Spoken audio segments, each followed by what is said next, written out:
you think of specific instances from the 1950s, you know, in Arkansas, where ethics, you know, dilemmas, problems, issues came up and had to be dealt with? I'm thinking specifically of the coverage of, you know, the centerpiece story of the time period of the desegregation of Central High School in Little Rock, but, you know, whether that story or others around civil rights issues at that time. Right. 6 months after I got out of the Army and began officially my newspaper career, the Central High School crisis in September '57 erupted. I had a cameo role in covering that, but I got to see a lot of the things that were going on, certainly talk to the reporters who were encountering problems. And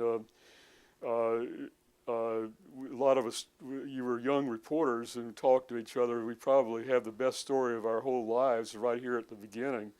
And as far as reporting, that certainly was the case in mine, but because I became an editor and didn't cover a lot of stories firsthand after that. But there are two things that happened at Central High School where daily, when the National Guard was there, ostensibly to protect that preserve the peace, but in reality to carry out, say we're going to have continued segregation to keep the African American children out of the school, that the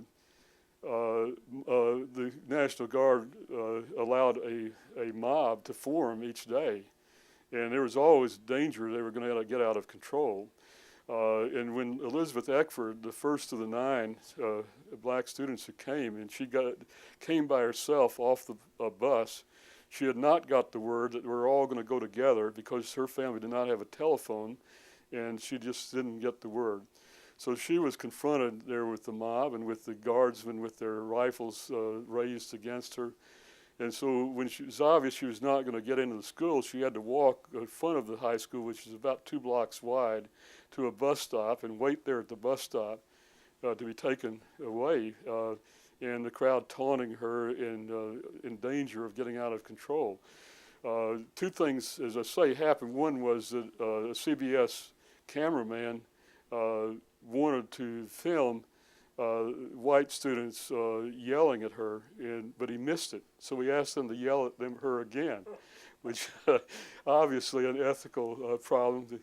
And the second thing was that Benny Fine, reporter for the New York Times, saw what was happening to Elizabeth, and he had a daughter 15 years old, as Elizabeth was, and he just felt overcome that he had to sit down beside her, put his arm around her, and tell her, don't let them see you cry, and try to comfort her. Other reporters, without the guidelines we have now, and I mentioned one a minute ago, it certainly didn't meet that guideline. They kind of moved so they'd form a protective semicircle around her, at least position them between her and the mob in case something did happen. But they did not feel that they could become a part of the story themselves. And in fact, when Fine wrote his story, he did not mention his part in it. So those were 2 issues, and with the guidelines we have today, and taking our ethics course, I think our students would know not to do what those 2 journalists did.